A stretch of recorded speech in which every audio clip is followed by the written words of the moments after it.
Hello and welcome to the Assetto Corsa Competizione Sim Series Round 2 of Gold and Bronze Split at the German track of the Nurburgring. I'm Gareth Runther and I'm joined by Milan. How are you, man? Doing fine, maybe a little tired, but let's hope for an exciting race. Yeah, exactly. Hopefully we can be given a nice, clean race and a lot of action here at the Nurburgring. We can have a look at who's in this split. Obviously, this is on new patch, so we have the BMW M4, and it's going to be great seeing exactly how that goes. We have a few BMWs near the top. Yes, it seems like very good car. You know, I heard people like it a lot. Yep, a lot of people, obviously, I think it helped that it's quite similar to drive to the Aston, so a lot of the people who are driving that have hopped into the new thing. Derek's son, though, got to get a specific shout out for him, not only being the fastest in practice and the only driver in a 155, but he's also been a BMW driver for a while. He was in the old M6, so not just hopping on the bandwagon for that one, but we still have a nice variety of cars also as we hop into qualifying.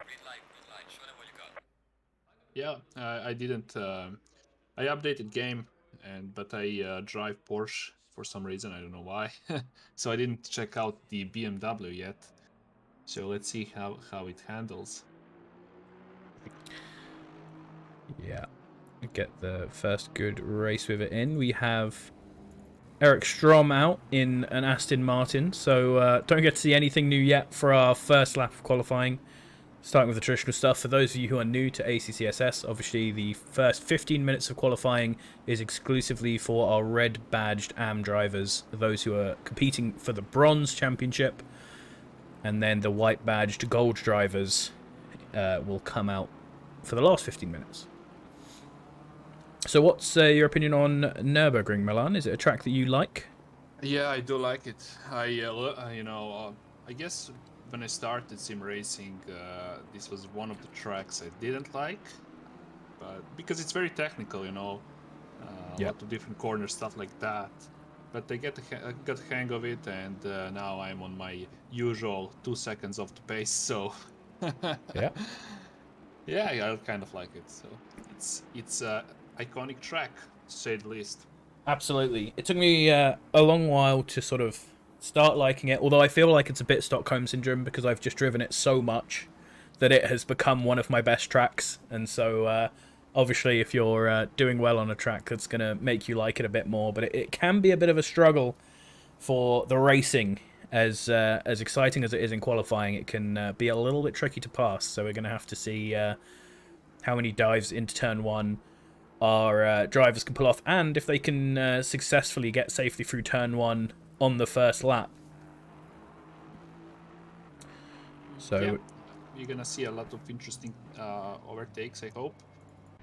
Eric Storm heading into the first hot lap of the session, yep. car number 94. So I'm going to take you around the traditional hot lap we like to set on board for the first lap of qualifying and just show everyone who doesn't know it as much the track, obviously braking at the 100 meter board. Big turn one. Turn one, the one really great turn on the circuit, I think. It allows for multiple different lines. As you hop up into turn two, just lift off the accelerator, roll yourself around, get back on the power through this more modern arena section, then a really tight turn which Strom has gone a little bit wide at. You can get the power on a little bit before you turn in, and then take a lot of the exit here as you go down to the second sector, which is a very tricky sort of technical sector. Brake at the end of that off-road, swing yourself around, and then a couple of slower corners, the second of which being this hairpin at the bottom, which can be an overtaking opportunity, but it's a pretty bold one if you can manage to swing yourself onto the inside through here.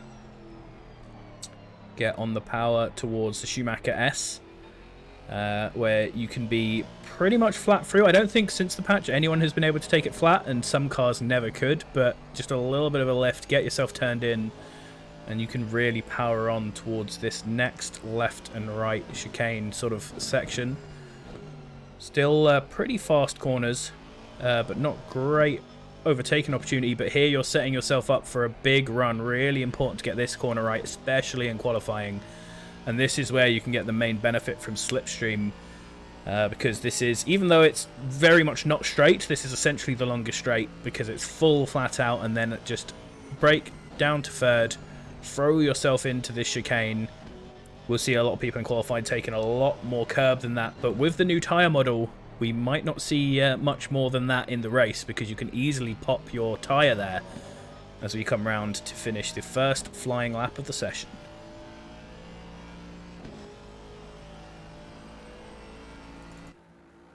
So what time do we have from Eric? Eric has set a 1:59.1, 1:56.8 by Matthew Morgan coming in. That's the quickest time so far. Yeah, that sounds about right for bronze split. Yep. As Eric was driving, I noticed a lot of a train of cars forming behind him. So there was a lot of interesting, I guess, people letting each other go through. So they didn't space out quite right.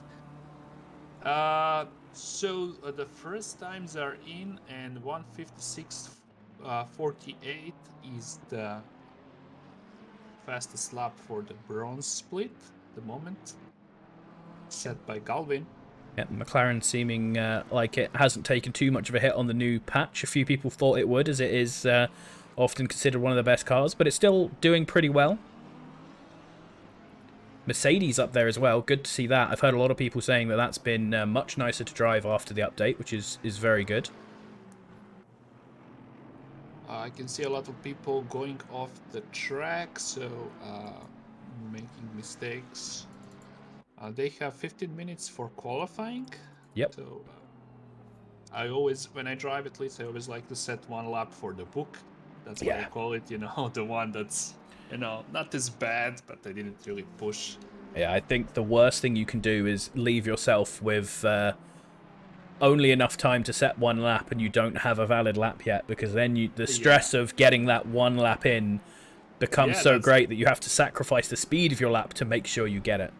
Yeah, that stress is going to get you, so should not risk it. Absolutely. So pretty much all of the bronze split set a lap. Jelinek did not set a lap, and McKenna, Christie, and Nordmer did not set a lap. So that's 5 cars that are yet to set a lap.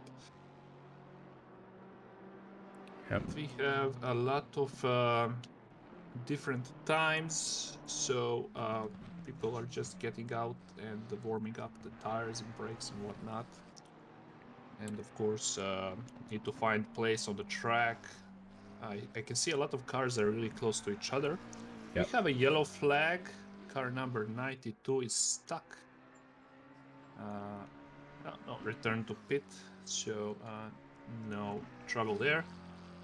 Yeah, I think that's one of the things some of the lower splits can often make a mistake, as you pointed out, is not giving themselves enough space in qualifying. And I think a lot of people did that here. You could see this sort of tight pack of people who all came out immediately as the flag dropped and have now got themselves in a little bit of trouble. And there are some people I saw getting stuck in and then returning to the pits and going out for more laps because they realised the trouble. And you can see how much space there is on that map that's just open for you to fit your car in if you were to do it. I guess people are just getting out on the same time. Yeah. Obviously, I saw a couple of drivers, and I failed to notice who it was. They all went off the track, and guess they're struggling to find space for each other. So at least they should leave 2 seconds apart between next and the car behind them. Yeah. Making space is an important skill in qualifying. You've got to... It can ruin your qualifying just having a few of your laps that could be your best lap taken away by traffic. So it's important that you make sure to actively try and give yourself space. And you can see them spreading out a little bit better now as we get towards the end. But only 6 minutes left for them to set a lap. 6 minutes, that's about 2 laps. Yeah. If they do start their last lap before the 15, they are allowed to finish it. So they could sneak in a third one with that, for sure. But got to be getting on it as Galvin still holds that top time with the 56.4. Matthew Morgan incredibly close in his Mercedes and is up on his time at the start of the lap at least. So the possibility of pole is definitely on with him. McKenna and Jelinek, if I pronounce that right, are yet to set the lap, and I see that they are on the track. Galvin still holding the P1 with that 1:56.48, so nobody topped that. Jelinek has finally set his first lap, so he's jumped up to 6th, and that leaves only Chris McKenna needing to get a lap in, so hopefully he can do that soon as well, and then get on for 1 or 2 last flying laps to try and improve that time. Yeah, if I remember correctly, McKenna drove for, you guys had that 24 hours of Spa event, if I remember correctly. Yep. And I remember driver McKenna, so I guess they are more skilled than the average driver in bronze split here. Hopefully he can show that, but he needs to get a lap down to do it. Marko Kozic going for the finish line, setting the time, not improving on the time, so still in P4. Galvin unchallenged for the P1. 5 minutes to go. Andy Behan right now is setting a pretty good lap time. He's coming through the final chicane. 1 corner left. If he can hold it through here, he's going to be jumping well up the leaderboard. Not looking like he could take pole, but he could definitely be up there into that top 5. And a really nice exit using all of the road available from the last corner. So he's up to 5th position.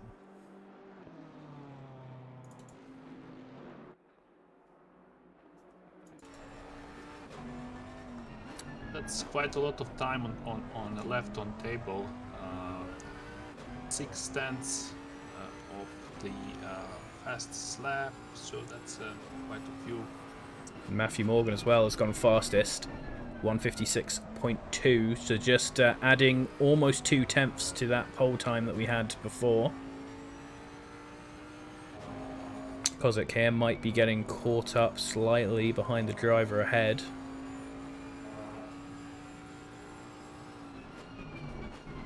He's going to bail out of that lap and let the driver behind him past. Setting up for one or two last flyers. Got a Lamborghini here as well. That's another car that wasn't hugely well represented and still isn't, but I've heard good things about what the changes and physics have done for it. Oh, really? I heard the opposite, I guess. So some people don't really like how it influenced the. I guess tire temperatures were a huge thing about this car. Not sure if Yes, that might be bad. I can definitely see that being an issue. Yeah, that's people.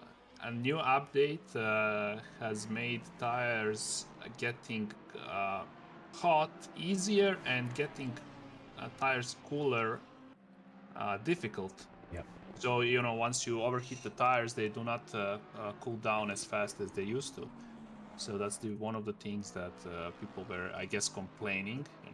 They couldn't really get on their pace with the new update. Yep, and in any sim, and also in real life, the Lamborghini is known for being very hard on its tyres, so with the extra amount of tyre wear a lot of people are having at the end of race, that could possibly be an issue for us. But we do, of course, have a mandatory pit stop in our races, so he's only doing 30-minute stints, shouldn't have too much tyre issues, but if he decides to pit late or has to pit early, he could end up struggling on a longer stint as he moves himself up to 9th position, right in the middle of the rookie pack. Yeah, if you don't have any accident, you don't have anything to repair, and you just do as planned, have one pit stop, you're gonna do fine with tires. So Chris McKenna has managed to set himself his first lap. Not a very good lap, but he is right now on a lap which is almost 2 seconds up from that lap. So that would throw him right up the board if he can make it. We'll sit on board. I'll try out the new BMWs on board, see how that is. And hopefully he doesn't get slowed up by this Bentley ahead of him. He is catching, but he doesn't have long left. So for his sake, hopefully he can finish the lap. 2.3 seconds up now as he goes into this final chicane. Pretty cautious on the curbs there into the chicane. A lot of people in the Friday split were being a lot less cautious than that, but many of them did get punctures, so there is ups and downs, and there we go, up to 6th for Chris McKenna. It took him a long while to get there, but he has managed to get there and still has a chance for one more flying lap if he can keep his pace up. Yeah, not a lot of traffic on the track, so some people settled up they could and waiting for the race. Unfortunately for us, Nordmere and Liam Galvin, both in the pits, won't be able to get out and set a lap. Anyone who's in the pits now, this is their last lap time, so it's looking a little bit difficult for anyone to threaten Matthew Morgan's time as of now. So I don't think anybody's gonna be able to enter that last lap. Now it's pretty much done. Yep. So this is the final lap for everyone on the field. Yeah, Jakub is on the start-finishing line, so not sure if he is going to be allowed to have another. Nope, he's done. So they're all having their last lap times now. Not many people looking to improve. Jelnek just improved up to 8th position. Everyone else is behind them, so we are on to the start of the pro lap times, which will obviously be Dan Terry. And just for any regular ACCSS members that are in the chat, anyone who enjoys doing the Wednesday community races, look out for that, because we will be doing a test on the next community race, hopefully. For this, as you might be able to notice, there are nice little ACCSS logos on Dan Terry's car. and it is possible that we might be able to at least spruce up the cars a little bit more with some with a sponsor set. We just want to test how it affects things like the broadcast and such, and any possible lag. So if you are going to be racing on Wednesday, keep your eyes out for the pack to download, and we'll be hopefully testing this out to see if we can implement it more in the future. All right. So looking at the pro split now, everybody from bronze split are in the pits, and we are about. Car number 4 is actually on the flying lap, on the qualifying lap, but they are going into the traffic hard right now, so that's not gonna be. Don't think that's gonna be the best they can do. Dan Terry here, the first one about to start his the first flying lap of the pros.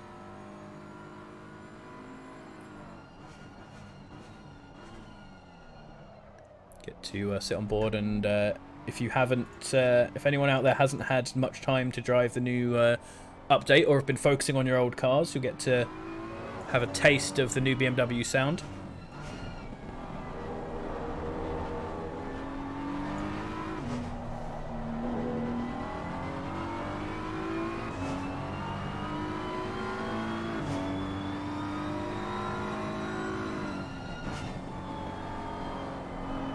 Jason Daly asking if there are any plans to broadcast on Fridays going forward.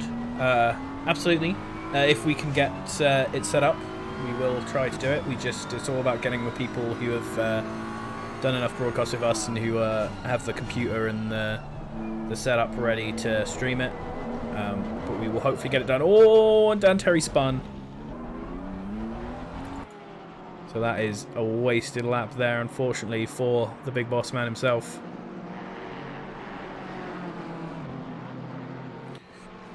Michael Wang coming out ahead now.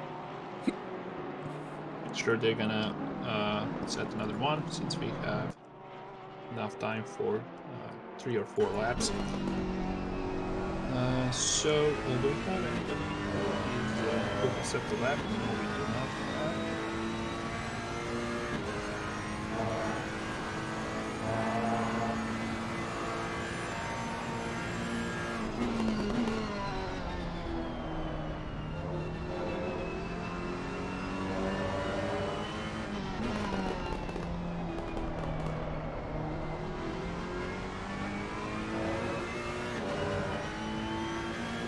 Price is finishing his qualifying lap.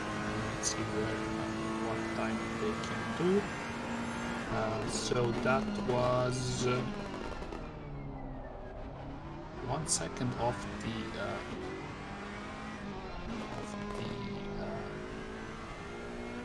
1 second. I'm trying to figure out where are the lap times. Oh man, I'm so bad at this, but anyway, Derek's son in 1:55, currently on the pole.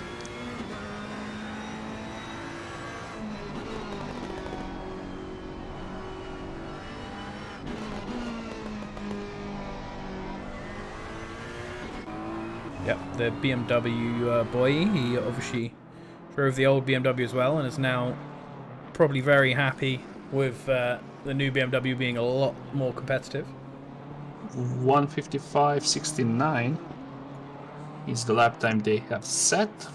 So that would be like half a second faster than the bronze split, if I remember correctly. Nobody did the 1:55s in the bronze split. Yeah. Right. Yep. The fastest in the bronze split was a 1:56.292. And Derek's son in practice is the only driver to do a 55, so we'll see if anyone else manages to match him, but he is the guy who we would expect to see on pole. We still have time, so they can improve on that lap time. Yep, Sander Toff. Only near the beginning of the lap, just coming around to the end of the first sector, but he is up on his time enough to put himself in the 55s, so if he can finish this lap on consistent pace, it's definitely possible.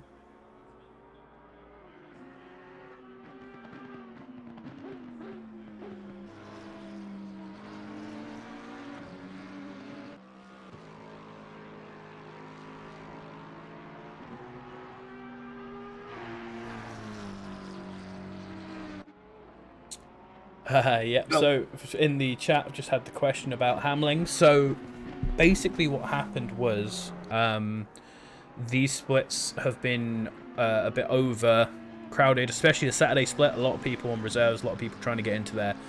And so since there was space in pros and the couple of top drivers in here definitely had the pace for pro, we asked a few of the top drivers in here if they wanted to move up to pro to make a space for some slower people in this split. So Hamling has moved up to tomorrow. Obviously won the first race of this season, but is going to be in pro for the rest of the season.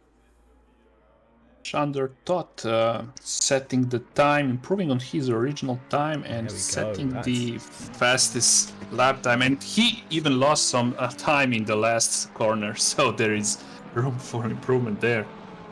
Very nice.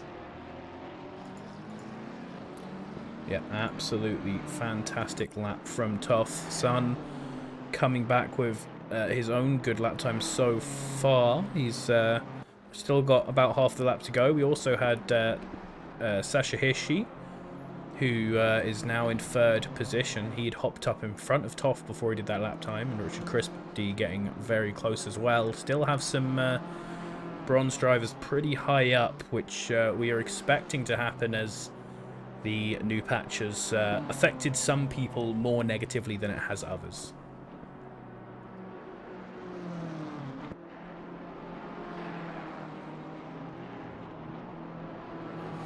So Sun coming around with the opportunity to grab the pole position back from Sander Toff. Very good exit from the last corner. He's going to do so pretty easily, down to a 155.3. That's outstanding. That's 1 second faster than the bronze split. Really nice. Great move. Richard Christie as well, quite high up on the field. And he's got a big improvement here of about just over half second. Oh, gaining 2 tenths through that chicane. So last corner, if he can have a good run out of here. Shit. Looks like he does. Maybe could have pushed it a little bit harder, but he's stable. He's clean. He's around the corner up into third, just behind Sander Toff, who is still going around. He's, in fact, at the last corner with his own improvement that's very close to pole. Can't tell which way this will go. He doesn't get pole, but incredibly close time, just 200ths behind.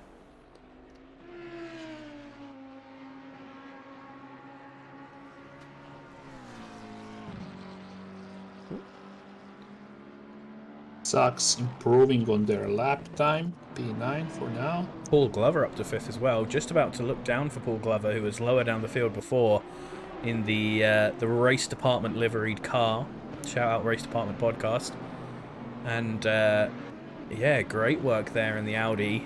Trying to step up really now nice. That Guillaume's left. That's the only Audi on the grid? I believe so, yes. Alright, so he has a lot on his shoulder. Absolutely.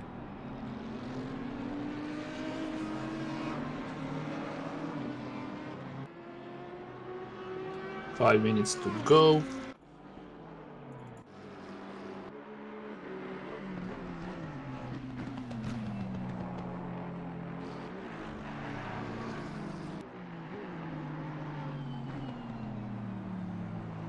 So Florian Sachs, the leading Lexus right now, coming around to do another lap. Interesting to see the Lexus. Lexus is like one of those cars that a lot of people have been saying is very strong once again after the update.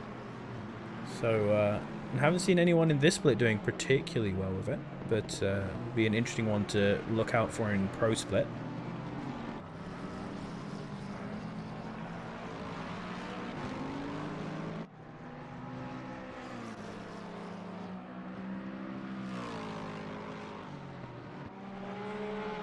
Yeah, still all about McLarens and BMWs. Yeah, the McLarens being real consistent right now. Super fast. Jokes to all those people who picked the McLaren for the first race and then when they were allowed to change to something else, because they are seeming pretty good right now. Kaiser Ansky down here. Interestingly, because he was actually one of the other drivers of the BMW for the longest time. But he's not in the new BMW. He has switched to the Porsche. Which is not doing him well so far, as he seems to be the lowest of the pros. But he was up for improving his time at least.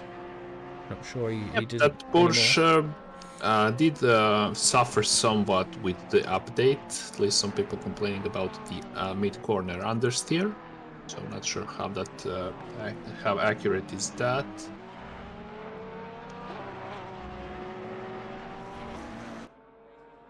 So he's come over the line. Still 32nd, unfortunately. Time to go again if he can.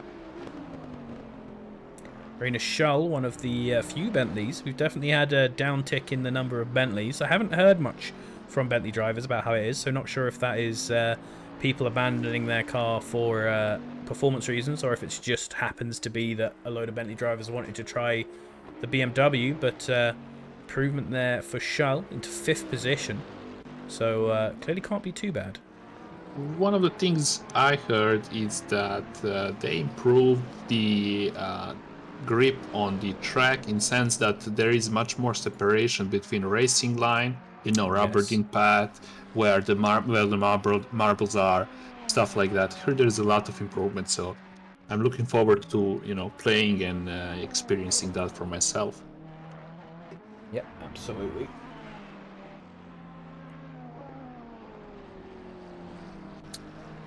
As Tirala comes around the final corner now in the Ferrari from 26 with a pretty big improvement on the cards, jumps up to 15th.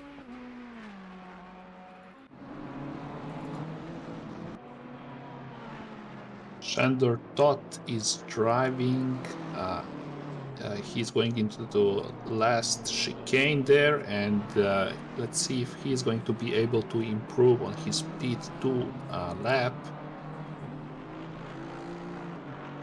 It's only 0, so no improvement there. The difference between him and Derek's son is 200ths of a second, so it's a really small difference.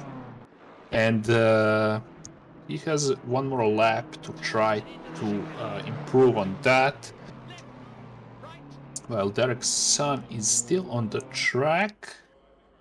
Car number 28. So let's see if Derek improves on his lap time.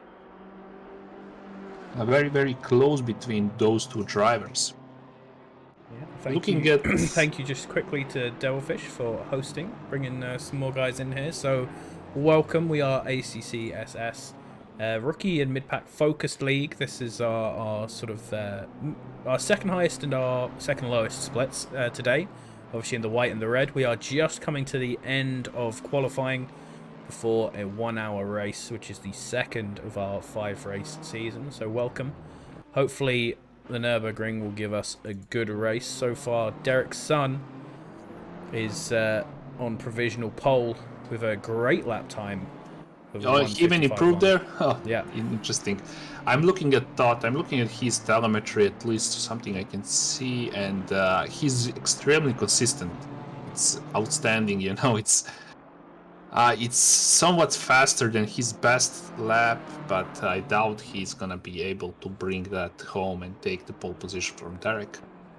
yeah. They've both been improving a little bit early on, but just not quite able to take it. They're both just hovering slightly ahead of their initial Uh, times. Not going into for the finish line there, and that's gonna be a slight improvement, but it's not going to be able to touch Derek Yep. on his 155. So, 12. so unless there's a huge improvement from lower down, that has left Derek's son with the pole. Next highest people I can see who are looking for improvements: Richard Bateman Price and Florian Sachs, who's just coming around the last corner now, in 12th position so far, but with 4 attempts of improvement on the cards, he is up to 6th position. Richard Maitland Price still quite far down on his lap. Derek is just driving one more lap. I don't think it's gonna be a huge improvement there. Something really small. Uh, car number So we don't have anybody who would be able to challenge for that pole. Derek Sun gets into the 154s just. That is an incredible lap time. The first 154 that we've seen. And we're going to have to see how many pros even managed to get past that. Honestly, that is a great time, as Michael Wang is the last person who was on an improving lap to set one. Price going into the last corner, going for the finish line there, and he's the last one to finish with P11. So we have our grid now. Derek Sun on the pole with 154.93, followed by Todd with 155.30. So a very small difference there. The whole grid is tightly packed. At least as I can see, the first 20 cars, it's there. Like the 2 seconds is the difference between them.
Hello and welcome back to ACCSS. Here is the grid of cars. I actually cannot manage to get the names up.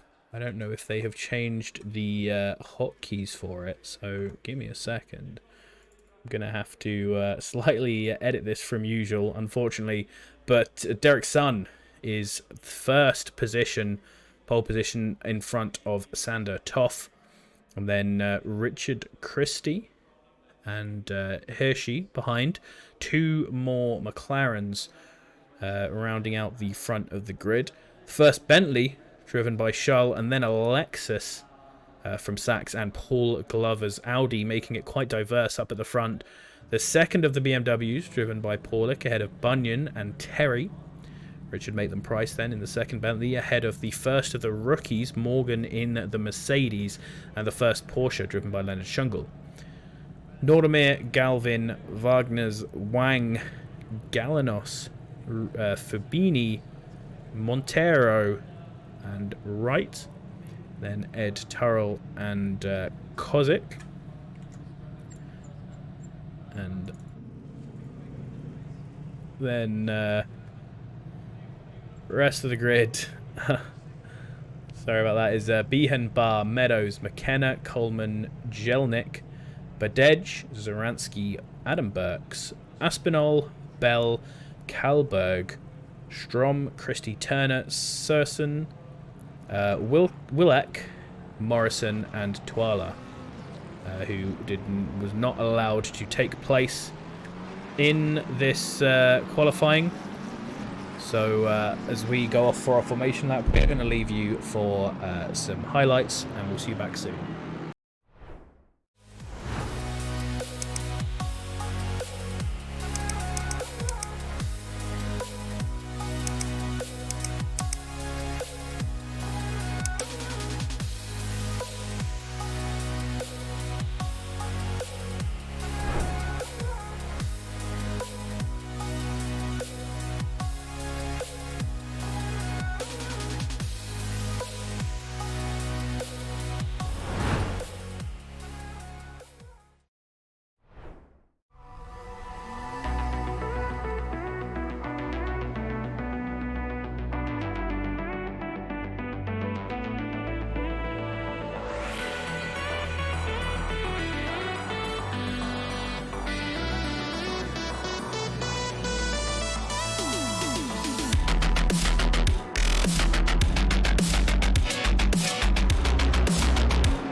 and we are back for the start of our race. 1 hour of racing ahead. A little bit of some wonky setups from the grid. Paul Glover there, very far towards the middle, and has dived immediately for a possible opening, but settling back in his position. Derek Sun getting a really good start out of front, not even being threatened as we go so far into the first corner. Hopefully no big issues. Paul Glover there making a little bit of a dive into the middle of the pack and going back down further. No big issues yet that I can see going into the second corner. We've got a little bit of a tap there from one of the BMWs further back. But no issues. I said it's a couple of places, a couple of changes of places that we saw in the mid-pack, but some guys earning drive-through penalty, assuming that they were going too fast before the green lights were on. Derek Sun comfortably in the lead, so and followed by Todd McLaren. So that's gonna be a fight of the race. Yeah, as the order shuffles around in ACC. Can head over to the front. Derek Sun is still leading. You can see the drive-through there. Oh, for Shungle and for Beanie, unfortunately. So those two getting a better foul of the start procedure. I was mentioning before it started that they had a few people who looked in slightly awkward positions. So they have clearly they're going to suffer a little bit from that.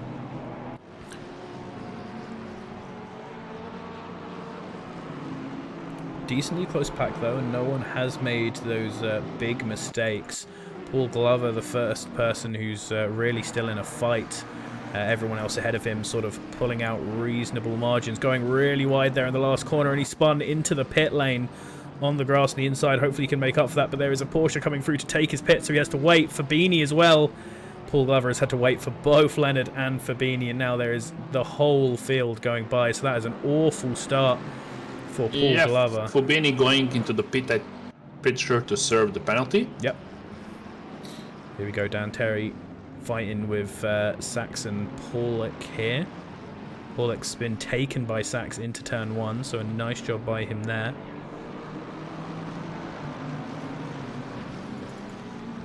Matthew Morgan getting pressured by Bunyan. Doesn't gone a bit wide there. Doesn't want to fight too hard with somebody who's not in his split, but he wants to stay ahead because now Liam Galvin is right behind him. Liam Galvin's going to try and follow Bunyan through, and he is side by side with Matthew Morgan. He's on the inside for this corner as well. They're going to try and stick it out side by side. Nice job there by both of them to not come to blows. This allows the Mercedes to be on the inside for the next corner. Super slow though, so you can really run around there. The Mercedes obviously have to take a bit of a slower line, and they're going side by side down to the hairpin as guards behind them. Maitland, Price and Barr getting a little bit impatient. Nice defending there. Really nice from Mercedes. That's the Morgan in Matthew Morgan in Mercedes there, followed by Galvin. Both are bronze split drivers, and there is some train of cars from Pro Split, and we are seeing Price making a move. No, sorry, Elias Ba making a move on the, if I'm not mistaken, Price there. But so we have the two Lexus here, Wagner's and Nordemir. They've just swapped positions and going through the chicane. A lot of people taking the chicane really hard and making mistakes there. So Lexus around Lexus into the last corner, back around. That's Wagner's on the outside of Nordemir, who are now going to be side by side going down to turn one again. Joe Wright just patiently waiting behind to see if he could get anything out of this. Nordemir on the insides also had a little bit more pace out of the last corner, so he's managed to get nicely ahead before the braking zone. But now that BMW put his nose in there, and it doesn't look like Vargas realised there was another car in there, tried to get behind his fellow Lexus and just crashed into the BMW. Now they're side by side through here. Got to give a little bit of space there as well, but he's pushed right out to the side for right. The other car's now behind them, Michael Wang and Marco Kozik. And a Honda. That was Montero, who just got very slidey there in the Honda. Now he's going to be side by side with Galanos, I believe, in the Aston behind him. Very pushed to the edge there by Wang, but managed to both keep it onto the track. Montero there on the inside of the Aston. A little bit of a tap side by side, but the damage or the contact physics has had a bit of a nice update this patch as well, so we'll hopefully see less of those awkward spins from tiny little touches. Huge dive down the inside there by McKenna in the BMW. So that's Meadows and McKenna both getting past Galanos towards the hairpin.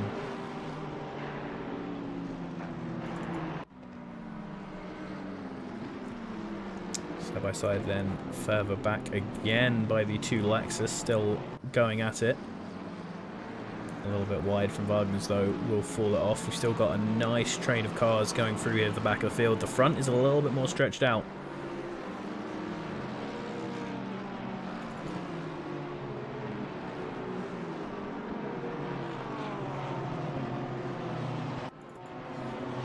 Yep, we are looking at a train of cars indeed. So we avoided any common major turn 1 accidents or lap 1 accidents, so nobody had to go to pit aside from those drive-through penalties that were handed because of the poor start. Aside from that, there were no big crashes and nobody had to go to pit, so we are looking at drivers doing their best. Serson has got a bit of a run, and unfortunately for Morris there, Eric Strom on the inside just blocking him on the outside there, and so the Lexus is going to take a position and he's not going to be able to follow. Paul Glover there as well, just behind, looking to start a bit of a comeback drive with Shungle and Fabini behind him. These are the three who've really lost out on those early places. Ooh. As there is an incident there in front of them which gives them some spaces. Let's quickly check the replay and see what happened on that one. So this was the battle we were watching just before. Them still coming down into turn 1. Whoa, we have crash between Terry and... I missed Terry spun out in the sector 2, still stuck, and from P12 losing position down to the... Still stuck. His car must have turned off. He let the whole grid go through. Oh, too much power going back onto it as well. Let's see if we can catch what happened there in the replay. Coming down to the hairpin, he dives just on the inside of this Porsche. Ooh, doesn't quite leave enough space on the outside perhaps there, and gets turned around, and now he's waiting to let the whole grid go through. That is such a gentleman there. Yeah.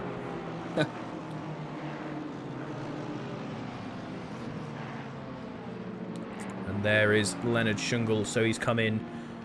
He was about to come in just before Fabini before he made that mistake, and now he is hasn't quite set up. He's in last position, so another one of the pros dropped down right to the back of the field, having to work his way up, already past the first of his assailants.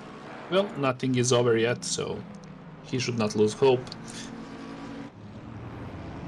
Talking of the new update as well, it's been seen a lot. Lovely purple colour there next to Derek's son to show that he is submitted the fastest lap of the race, which is a 1:55.4, which in race pace is incredibly impressive. He's definitely one who should be in the pro split for sure.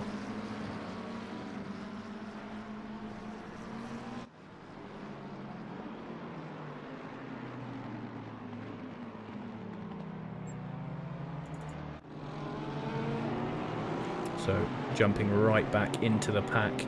Here is Ellis Barr behind Joe Wright. Behind you can see Montero pressuring Chris Meadows. Ooh, a little bit too sharp there on the comeback round. And he throws himself off into the gravel, allowing 1, 2, 3 cars past him. And he's now going to have to battle for position a little bit there with Galanos, who looking sort of for the inside. But going for the inside means he had to brake a little bit more. Now put him under pressure from Chris McKenna.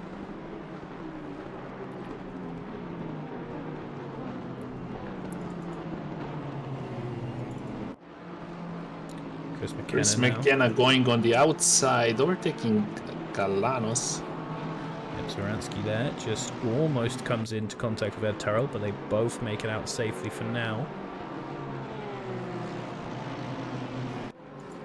Over up, Liam Galvin getting pressured by Maitland Price. Liam Galvin is now in the lead of the AMs. As you can see, Matthew Morgan fallen down to 23rd, so he has clearly had a mistake somewhere as well.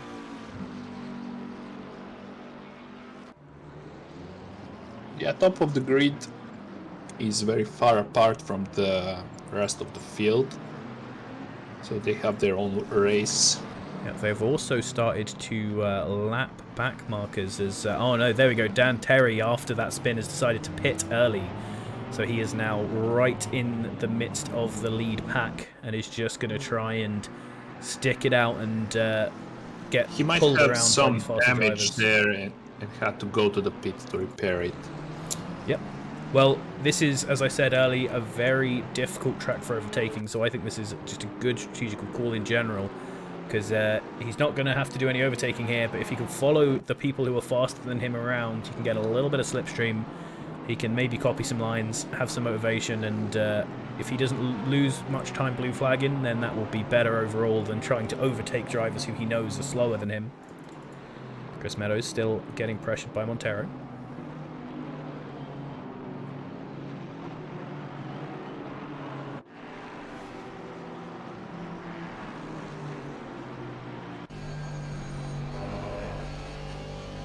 Pretty sure that's the only NSX on the grid. Yep. Not really a popular car there. No, it wasn't a popular car before, and everyone who drives it has been moaning about it. Ooh, little wiggle there you can see from Montero behind. Yeah, Meadows managed to break away a little bit at least.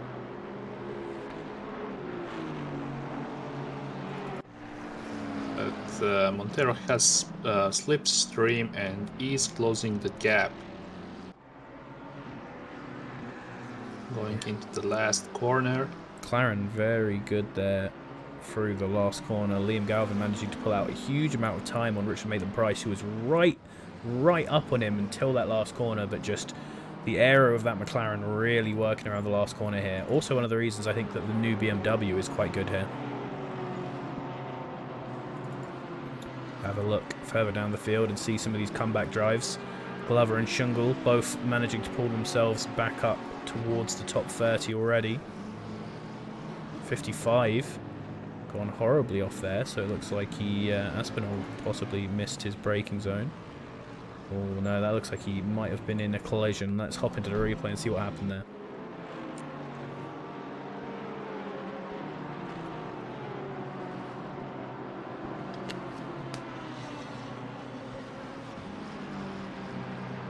Oh, so the car in front of him, he just lost it by himself. The car in front of him missed his braking zone or had some sort of trouble or something, and it just parked up at the front, and then the Lamborghini by itself just thrown around.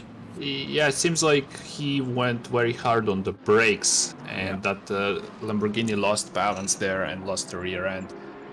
Daniel Montero got the 5 seconds penalty, I presume, for the track limits. If it's 5 seconds, then it will have been given by our stewards, so it will be for some sort of collision earlier on. We can see what that was for.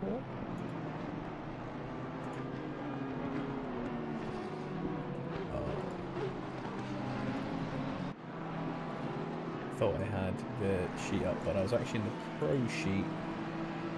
So the first 5 seconds given out to car 334, which is Wilk down at the bottom. You can see a lot of them coming up now. These are for incidents early on, all for dive bombs into turn 1 on the first few laps, basically.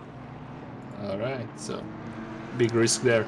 Elias Ba got the 10 seconds penalty, so I presume that's from the stewards. Yep. And I don't have the sheet up, so I really cannot tell you guys. Rear-ended and spun car 133. So a lot of those braking a bit later than you expect people, and a couple of people with penalties already. Yeah, that's very tempting on the first lap not to... it's very tempting to try and steal some positions with late braking, but it's very risky. So not a lot of action around the track at the moment as the grid is spacing up.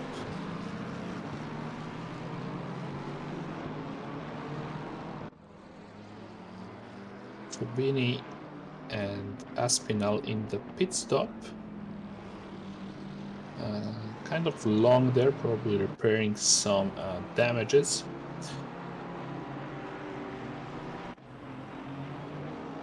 Yep. Oh, that was Ellis Barr going a little bit wide into that corner. Just ahead of him, obviously, is this fight between Chris Meadows and Montero, which is one of the highest fights up the grid, and it's been pretty consistently going since the beginning of the race.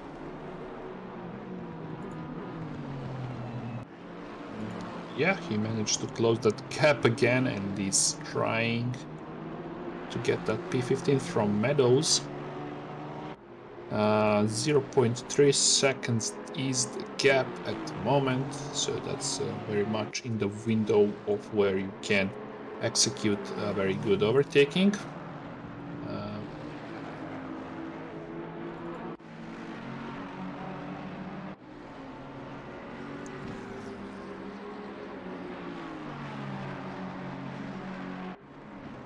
Back here behind Michael Bell, fighting for 30th.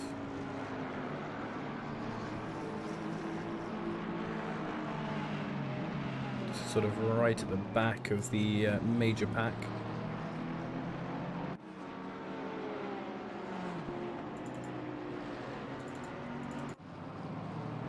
Paul Glava is made his way up to 24th. Leonard Schunkel just keeping in behind him there.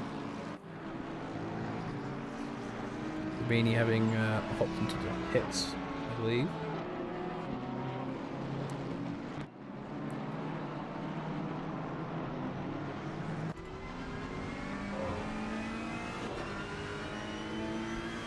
We have a three-way fight between Meadows, Montero and Ba.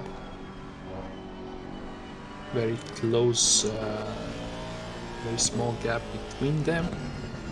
And Montero is but really trying, really braking too late there. Yeah, he seems to be much later braking into that hairpin than everyone else, and it's causing him a little bit of issues. He's having to dodge out of people's way.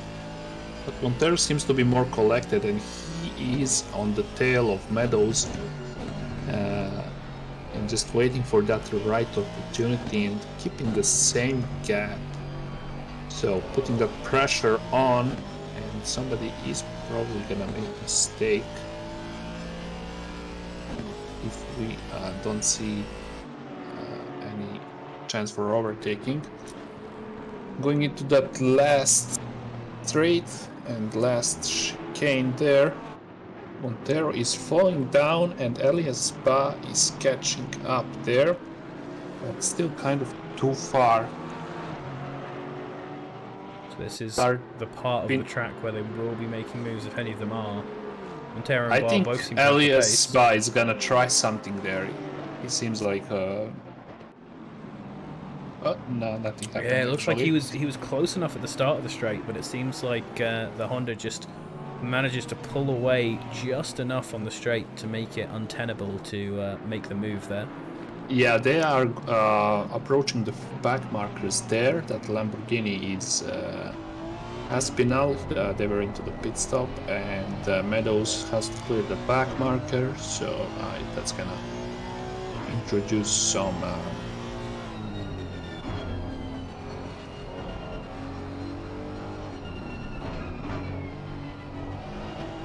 absolutely very thin track, so you really do need the back marker's help to get through safely.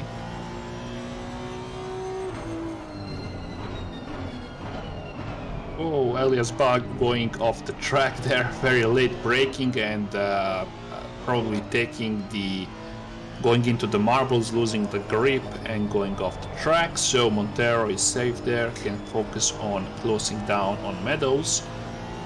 The gap is a lot closer now. Montero going out, but deciding nothing can be done at the moment.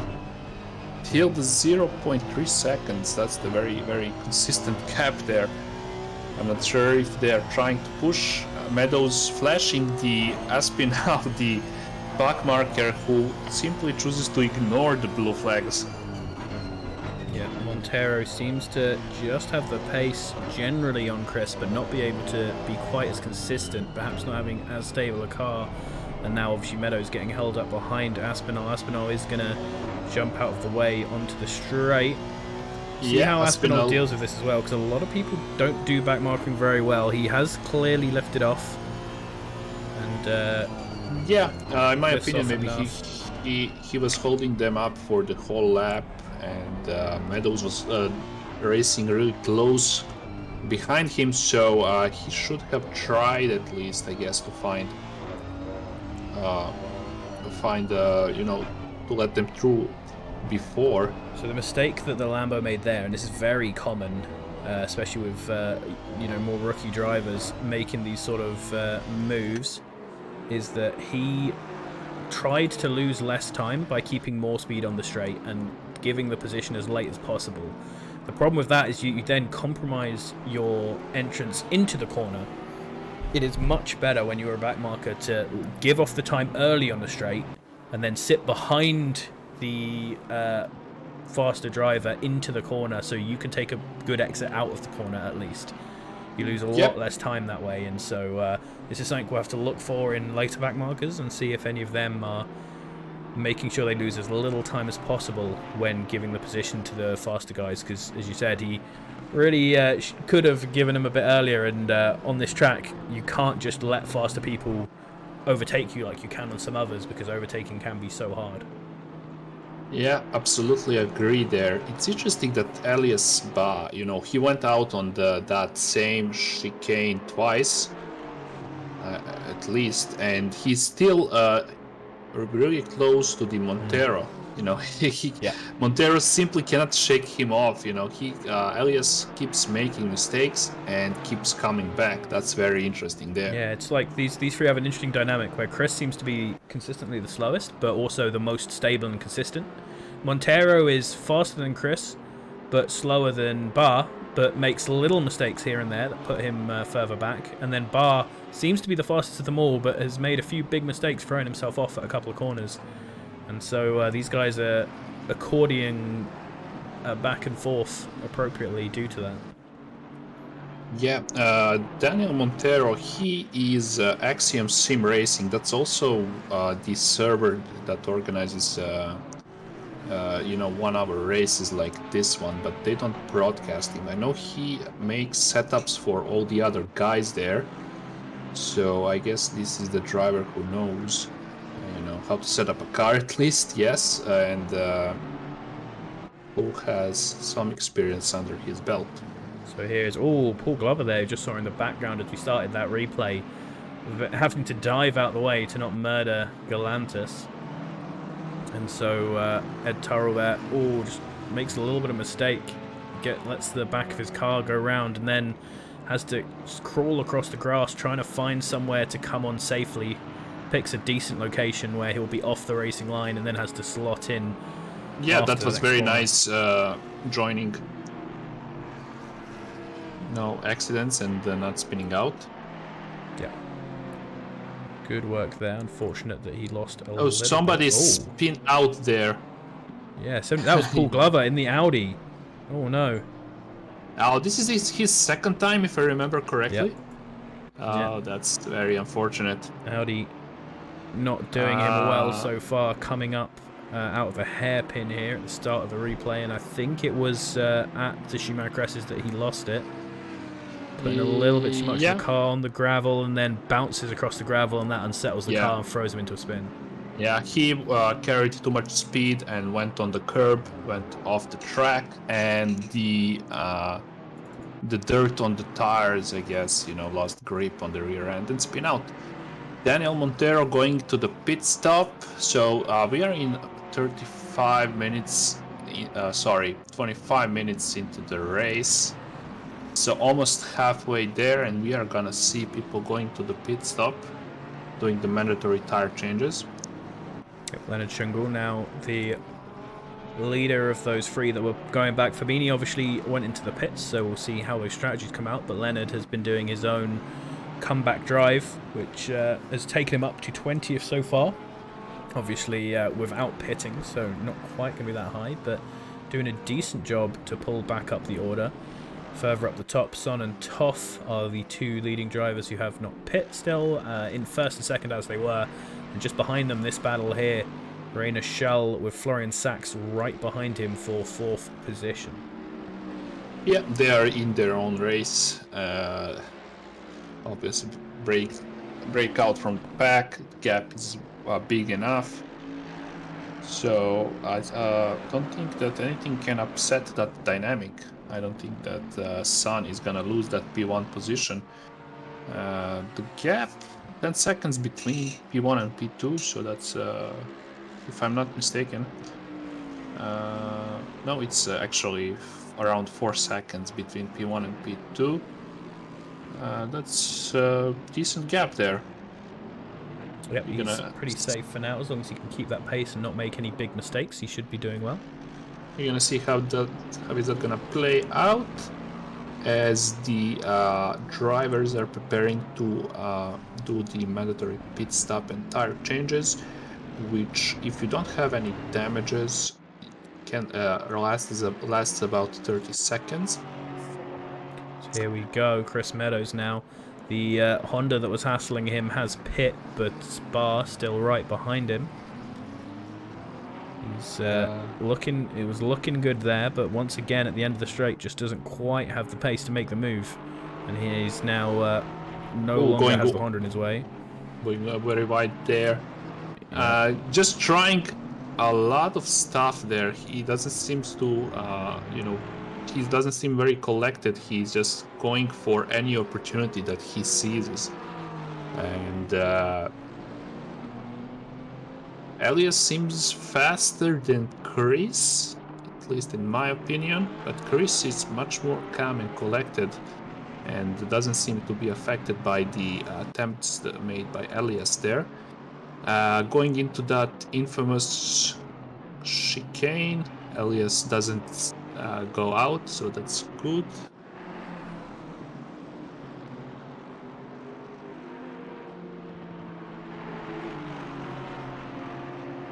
Going into the sector 3 of the track, we are not gonna be able to see a lot of overtaking opportunities there.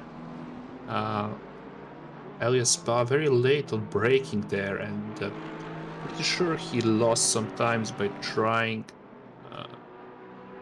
very unnecessary late braking there, because Chris is still too far for him to be able to overtake him on braking.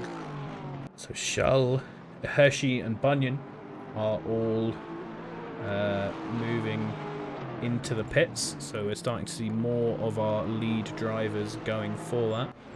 Yeah, 30-minute mark is ideal time for pits. Here we've got a little bit. Ooh, Lexus there, really messing up his turn 1, going super wide. I think that is Serson. Elias Spa going at Chris, taking that P10 from Chris. Very nice overtake there, and Chris maybe braked too early. It looks like he just let him through.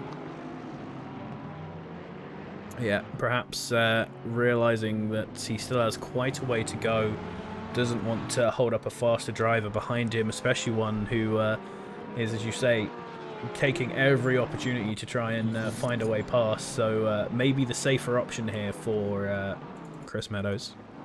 Yeah, that's absolutely, and especially if he sees that Elias has 10-second penalty. Yep. So he might be not too worried. If he can just keep in close proximity of Elias, he will have that position. So Paul Glover trying to go around the outside here of Michael Bell. Really nice work there. Not somewhere you usually see an overtake. Paul Glover now on the second attempt at his comeback drive. Still up at 26th, although obviously a lot more people have pit now. 22nd actually after all the pits. So still quite a way to go for him. Gonna have to find a time to pit. As we're coming to about halfway through the race, we're gonna start seeing a lot of the people who are still left coming to the pits. Sandor Todt in the pits, so he currently he is P3, but probably gonna end up P7 or P8, somewhere along those lines. And Daniel's son in P1, I'm pretty sure he did not pit. No, he did not. Yep, Derek's son's still out there. And when he pits, we'll see how Sandertoff manages to do compared to him.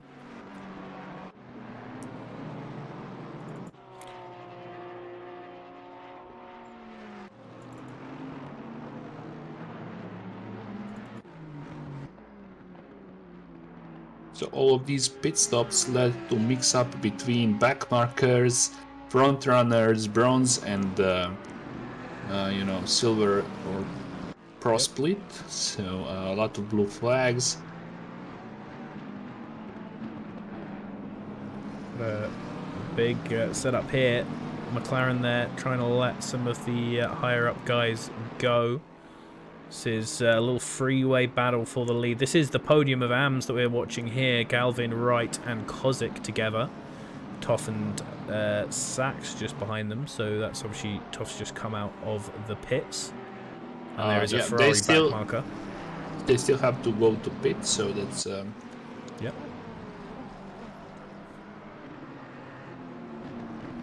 Oh, Christie going out off the track there for a moment. Not too bad, but probably fresh, cold set of tires.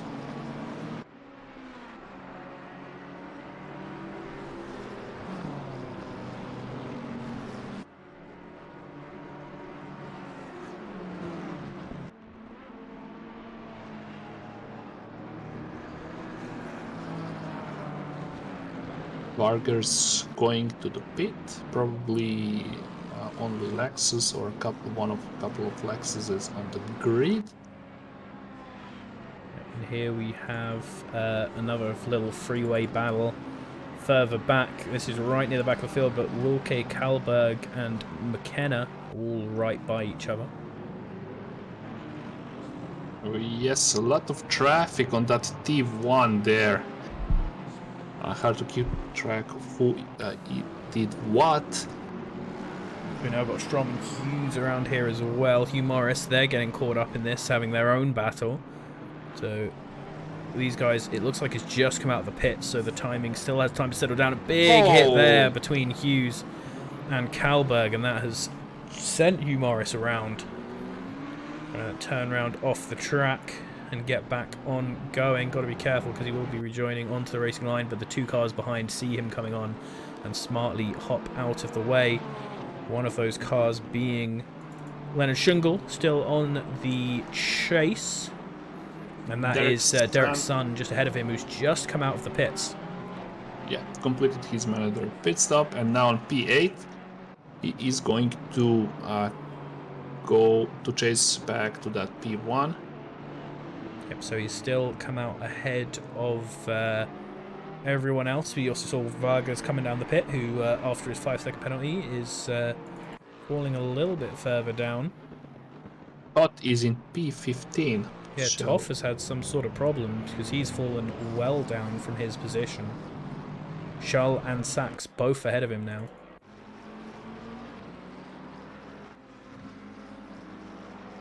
Doesn't have any obvious damage, but could have had a bit of a spin at some point, or just maybe Sachs and Schull getting a good undertake going on. Maybe just the traffic that we're seeing from the chaotic pit stops. Yep. And yeah, that's probably some people are probably thinking about that. Around 30-minute mark, everybody's gonna go to the pit stop. And some drivers are probably, hey, I probably should go earlier or later when nobody's going to pit stop, and I'm just gonna go into the clean air basically. So that could be one of the things that somebody is thinking when deciding on pit stop. Yeah. So and talking about that,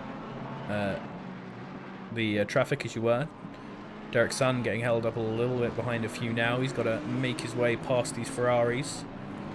Not hugely threatened by anyone who is coming in for the pits. You can see Pollock and Maitland Price just coming out the pits now, cleaning their pit stops, but obviously the timing has not quite caught up to where they are yet. We're going to see them drop straight down the field. And Shungle also in the pits. We'll have to see where he ends up coming out. Paul Glover still yet to pit.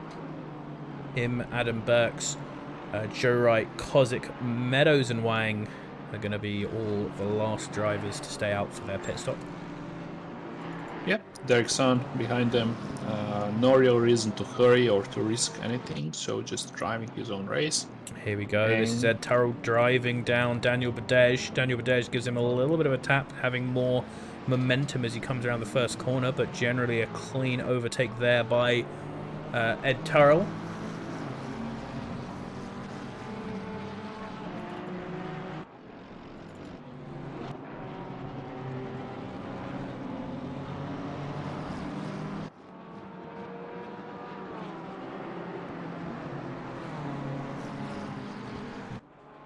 Whoa!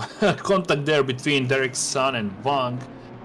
Wang, that just before the pit entrance. It seems I don't think that Wang wanted to go to the pits, but once there was just a slight touch there, and Wang lost the rear end, and decided, hey, I'm on the pit entrance. Let's go in anyway. So that's gonna result in a safety rating penalty for both of them, and Derek's son back to the P3. The next target, Meadows, who is yet to pit, and we are 37 minutes into this race. Meadows going wide and letting Son overtake him. It doesn't make sense to hold on to the faster driver. And Chris and Bright are yet to pit, and Glover is yet to pit, so probably a couple of more drivers are yet to complete that mandatory pit stop and tire change. That's gonna upset the grid somewhat, but there is a lot of traffic all over the place, back markers and everything. Jelinek here, just ahead of Galanos in this little green battle. Not quite making any moves, but there is a Bentley who must be a back marker there, or one of the leaders in the front. So that's going to possibly get in the way of their battle very slightly. That is 93, I believe that's Kozik. So Kozik's actually ahead of these guys as they're side by side through the end of the arena section. Really tight line there from the Ferrari is going to mean he has no momentum coming out. And Galanos just saws his way around the outside. Good move there by the Aston. That's a very nice move indeed.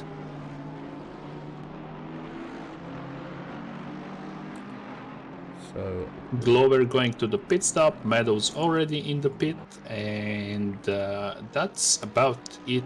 I think yep, all the drivers completed their pit stops. Leonard Shungle back up to 17th, could even gain a few more from these last few pits. I assume he will, because Paul Glover was quite way behind him before the pit, so up to it looks like 15th overall, and a little bit higher than that in his split due to Galvin and Nordmir being ahead. So that's a really nice recovery drive from him. Fabini in 21st right now, possibly gaining a few more, but with that 5-second penalty that will lose him at least one. So another decent recovery drive. And then Paul Glover and Dan Terry, the other two big ones. Paul Glover still sitting in the pits with only Joe Wright left to go. Dan Terry down in 29th position, but still making his own little comeback drive. We'll see where Paul comes up compared to him. Galvin and Nordmir, or I'm sorry for the pronunciations there, fighting for the P1 of the bronze split. Yeah, they're getting pretty close here. Nice little engagement brewing.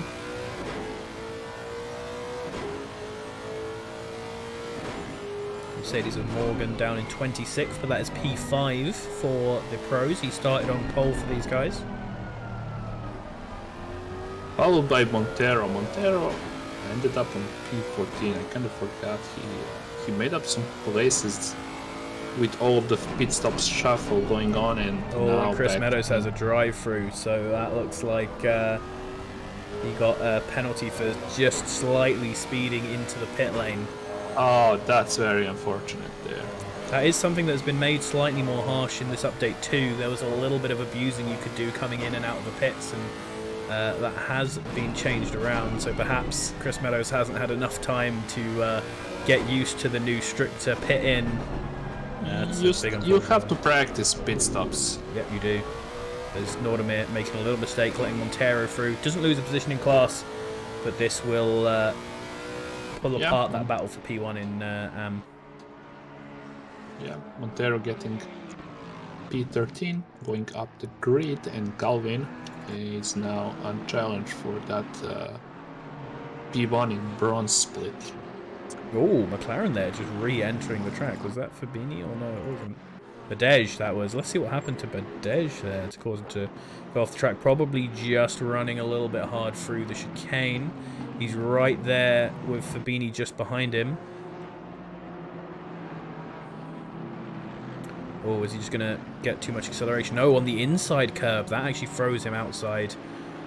Notices there's a little pavement service road there. He gets back on well.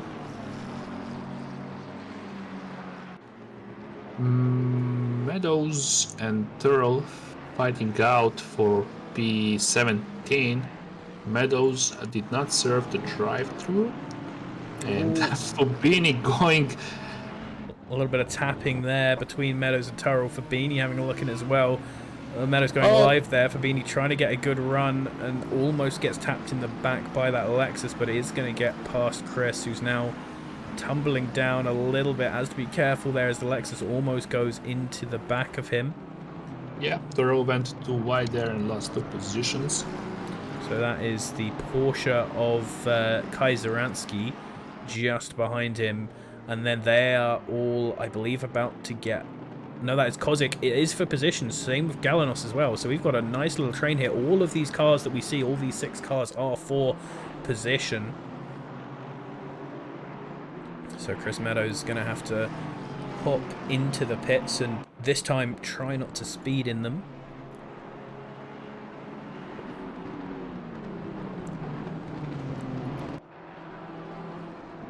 Oh, people going wide behind there. Kaiseransky losing 2 positions. That's going to take a little bit of pressure off Chris for a while. Not that it was going to stay there for too long. Interestingly, with the just thinking with the tyre changes, it might be smart to do what Chris Meadows is doing because your tyres heat up quicker and lose their temperature less quickly. So he could be warming up his tyres and hoping that doing the drive-through doesn't take them too far down. He is now going in, which has split up this little group of 6 into a group of 2 at the front, and then 3 further on. Fabini here, just having a look towards the BMW in front of him, but not quite able to make any momentum. Both of them seem pretty even. Yeah, Meadows really slowed down before the entrance of the pit stop, so he's not taking any chances there. Being very careful, that's a good idea. The Kozik pulling slightly away from Galanos and Zaransky. Badej behind them, starting to catch up a little bit, and the Porsche there just having to... Oh, Fabini going on Turrell and then braking, I guess, too hard, and Turrell just breaks away. Yeah, so he's now in his own pressure situation from Kozik, who's going to try and dive around the outside. Good defensive position in there from Fabini. Doesn't let anything happen. You are not going to come around the outside there.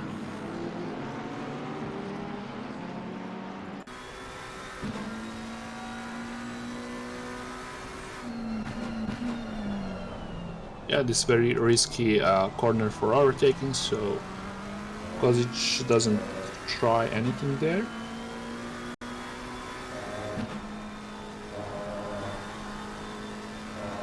Fabini very... Oh, no. Spinning out there. I just want to comment how fast he was there, and then he lost control. So he's now It's dropped very down to unfortunate. 23rd and has Paul Glover straight onto him. Galanos overtook Kozic there. He was behind him, if I'm not mistaken. Yep. While we were looking at Fubini, he overtook Kozic for that P18. Very, very nice. Nicely executed using...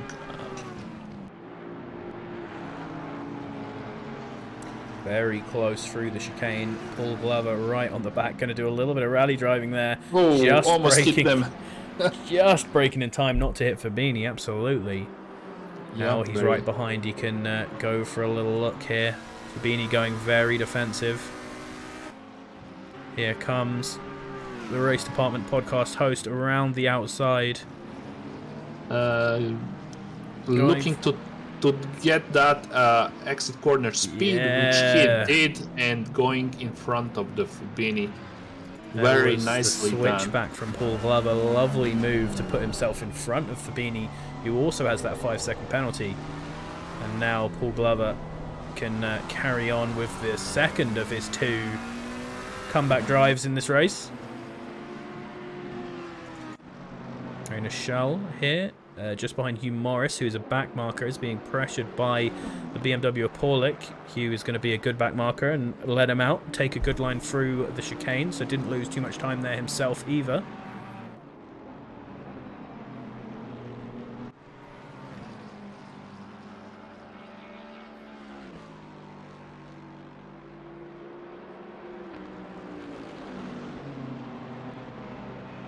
No overtake looking possible here. Unfortunately, the BMW just doesn't quite have the power on the Bentley.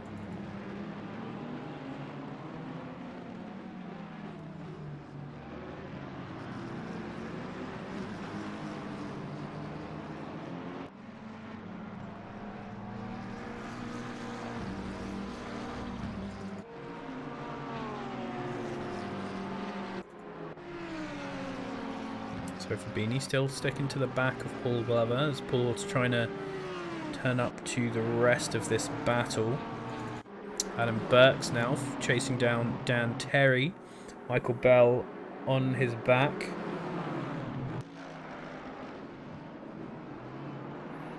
Michael Bell getting really loose through there. Perhaps having to slow down a bit more than he expected to not run into the back of Adam Burks.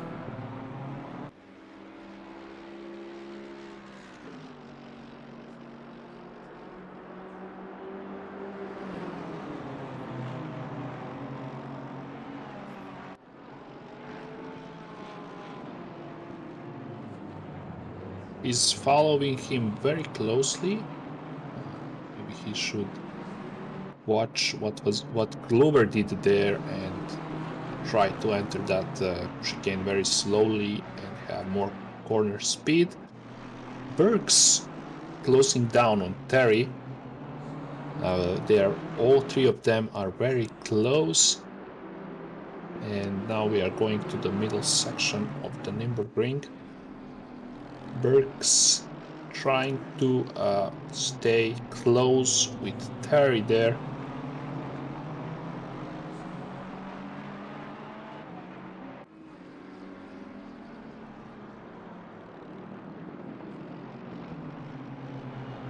Don't think that we are gonna be able to see any action in the next couple of chicanes there. Kaiserransky here just ahead of Daniel Budej, and behind them Jelnik has been caught by Paul Glover.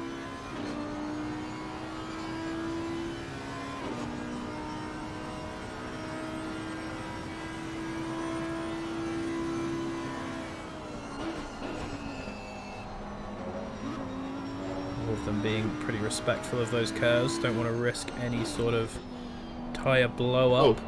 Paul Glover taking the inside line. Yeah, that looks like he just showed his nose in a place where he was never going to overtake, and the Ferrari of Jelnik just showing him a bit too much respect and getting out of the way early. Yeah, he let him, gave him enough space there, and it was very respectful and clean, so thumbs up for that. Jelnik also in a different split, so possibly not wanting to fight, but this has now put Paul Glover right onto the back of Daniel Budej for another pro split position.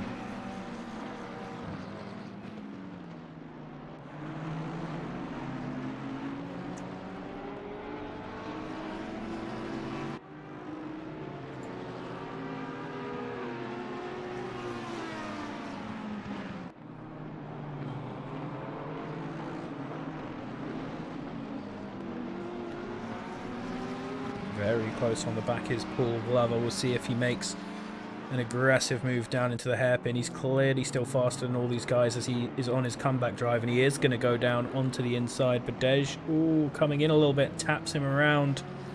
Not sure there if Paul was as close to the inside of the track as he needed to be. But the stewards will obviously have a look at that one, and unfortunately Paul Glover has to make the run through again. Yeah, he seems to... I didn't think this is his third spin in this race, and he's probably the one who had the most spins, so that's very unfortunate. Yeah, not enjoying the Audi too much, unfortunately, although at the front as well we have an interesting position because Sander Toff, who was in second, who we saw falling down, he has caught up to Florian Sachs, who took his second position, and he's looking to go at it again just further behind as well. You also have Schull being chased down by Paulik, so we have two battles here going on right for the top positions. Okay, that was kind of unexpected there. Grid is spacing out, and most the people are running into the back markers, and a lot of blue flags are being shown. And the top of the grid remains kind of unchallenged there, aside from Sachs and Todt. That's gonna be very heated battle. And that Lexus in front of McLaren, very, very interesting there. Yeah, very different cars, obviously, almost as different as you can get out of these group of section. I think we are getting to the last bit of the course here. Is really good for the McLaren, so he can set himself up well for the overtake. It's just whether he can actually get enough momentum to overtake the Lexus's straight line speed. Yeah, he has slipstream, and in my opinion, maybe I'm wrong or didn't hear this correctly. I think the McLaren should have better aerodynamics than the Lexus, but I'm not sure on that. Yeah, it definitely has better aerodynamics, but even with the not great aerodynamics, the Lexus is just a really powerful beast, and so he doesn't actually fall behind like you would expect in the straight line speed department. Yeah, Sachs increasing the gap there, so from 0.4 to 0.6, so not much, but anything counts, as we have around 7 minutes of race left, and Sachs, if I remember correctly, started somewhere around P8 or something like that. Sachs started in 6th position. Oh, 6th, yeah. Anyway, it's P2, that's very, very respectable. While Derek's son remains unchallenged for that P1, driving his own race there and just clearing back markers. So Galvin has pulled away from Noordermeer after that mistake that we watched, and now Noordermeer is being challenged by Joe Wright in the BMW. A much better exit there from Noordermeer, really good through the stadium section as we see Leonard Schungel 15th position in the background after his comeback drive.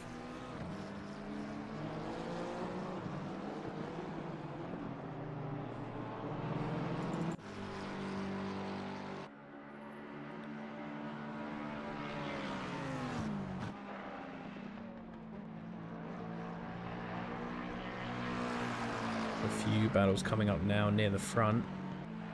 Sander Toff here, we're going to watch trying to take down Florian Sachs. Oh, now probably at the end of the straight. But that Lexus is breaking away, actually. No? There we go. McLaren dive on the inside. Really nice from the McLaren. If he can get the brakes in there and stop, which he does. Perfect move from Toff. Perfect there, very clean. Following him for a couple of laps and just closing in on that gap on the straight and having the slipstream, just breaking out of slipstream and taking that P2. At the same time there, as he's made that move, Mark Bunyan is now ahead of... he's still ahead of Paulik, but only just ahead of Paulik. What's happened to Schull? Schull is fallen back from his other rivals a bit. He's just pulling away from Bunyan, however. As big confusing train here of all sorts of different laps, but that Richard Christie there. So Richard Christie has just got ahead of Paul Nick, so that is the move that we would seen making. And then that is Hirschi behind. So these guys are having a bit of a fight as we come to the last 5 minutes of the race. Yep, last 5 minutes of the race. Liam Galvin leading the bronze split at P11 overall currently, followed by Daniel Montero, P12. And Bright is trying to take that P13 from Nordemir. So that's the battle of the bronze split, and don't think that we're gonna see any bigger changes aside from the time penalties when those are applied. There are gonna be changes in the grid order.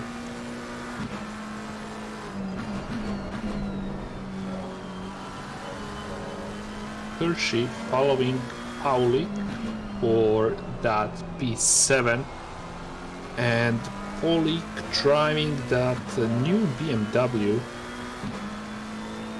M4. Hirschi is slightly faster in McLaren, so he has chance to take that P7. From Paulik, 0.5 seconds. That gap needs to be closed in order for Hirschi to be able to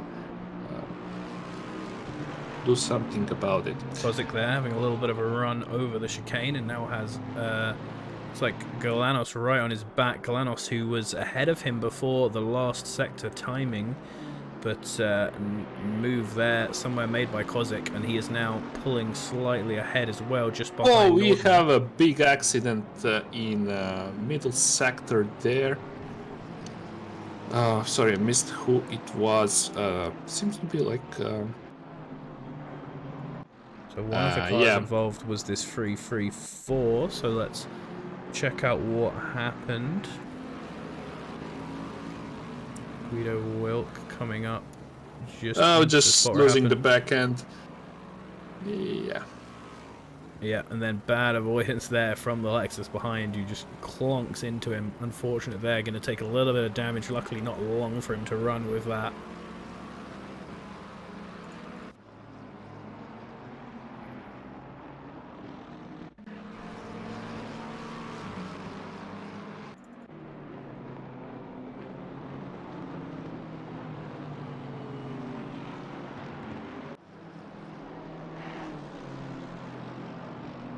Paulik increased the gap to Hirschi, so kind of 1 second is the gap, and comfortably in P7, while we are heading into the last 2 laps of the race. Yep. And Shango done a great job with his comeback drive to get up to 13th, the highest of all of those who were put down the back at the start. Glover and Fabini and Terry, who are the other 3 put down to the back early on, are all right together in 22nd to 25th, along with Matthew Morgan, who himself also fell down, not quite to the back, but quite far, as we see Nordemir there, going a little bit too wide and having to take to the grass.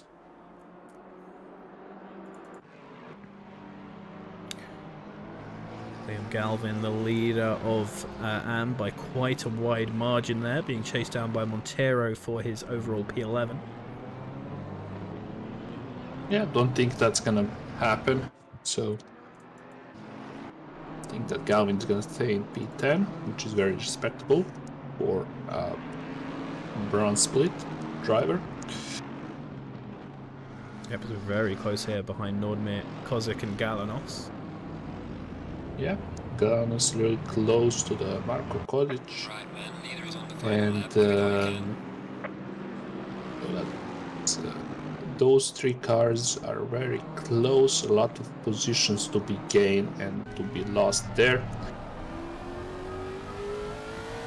I think the Galanos is gonna be able to overtake Kodic for that P17. But no, Galanos are running wide there in the entrance and losing speed, and Kozic breaking away.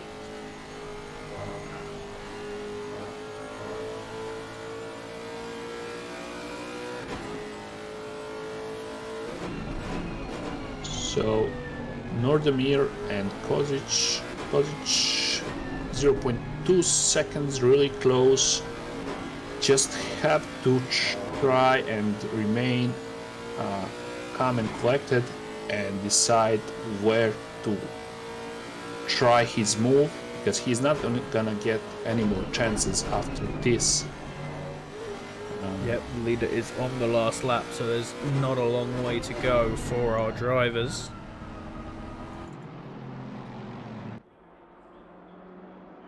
Coming back down to the first corner, a little bit messy there on the exit of the last from Kozic, so he's going to struggle with this one as Derek's son, leading the race right now, is coming up towards the last chicane.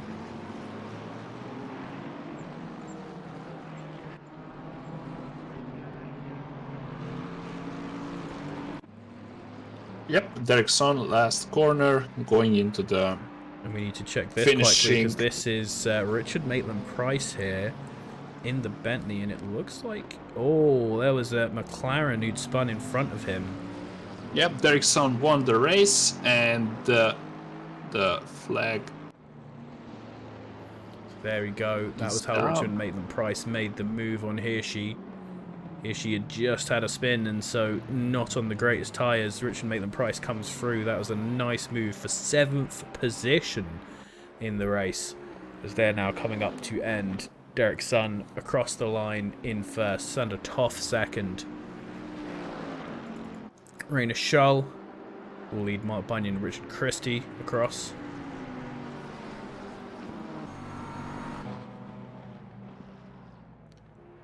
We'll settle and watch the last drivers coming across the line here with our friend Mr. Marshall. Liam Galvin going nice. Liam Galvin going for the finishing line and finishing P1 for the bronze split, followed by Daniel Montero, who I feel like he dropped his pace not to risk a lot, because probably decided he cannot get that position. Not a lot of battles going on there. Norderman's, no, sorry, somebody spun out there. That was Kozic spun out and losing quite a few positions there for that AM split. So he was running, I think, P3 or P4 for the AM split and spin out in the last corner and lost it. Very, very unfortunate. Looking at the last drivers coming through.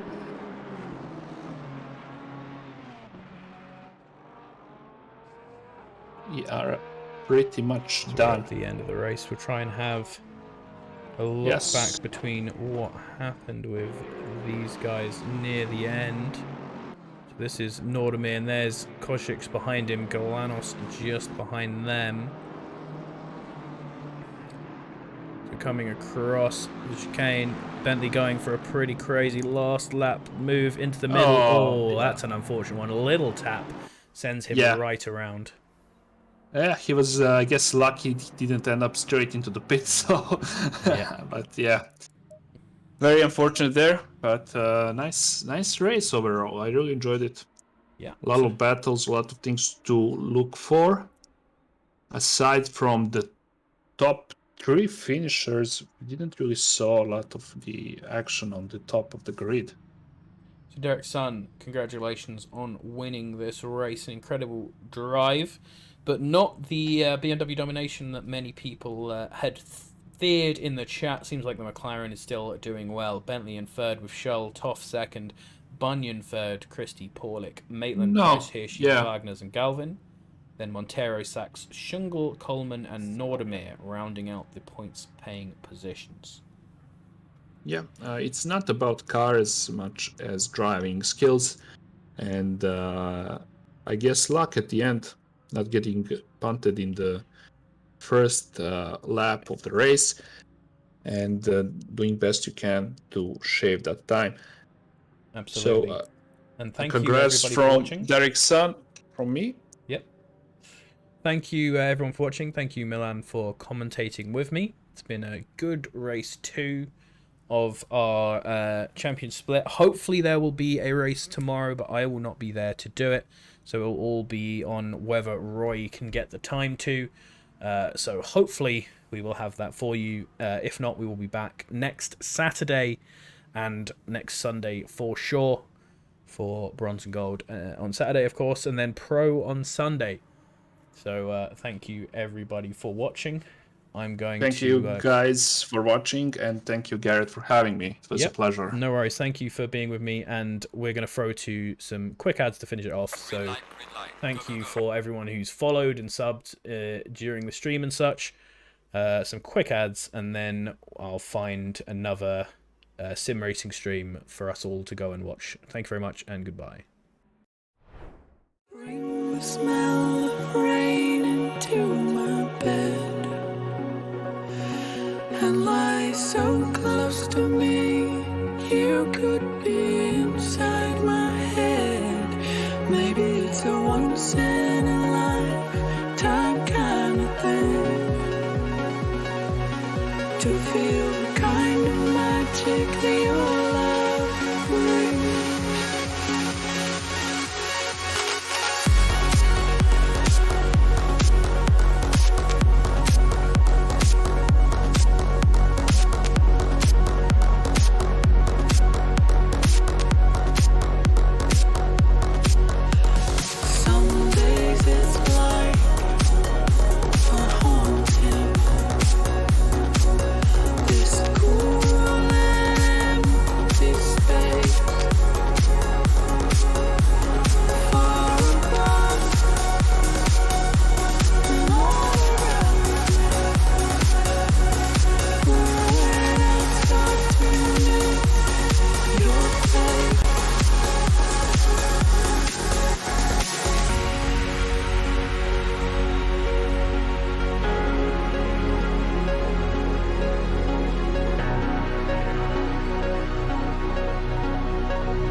You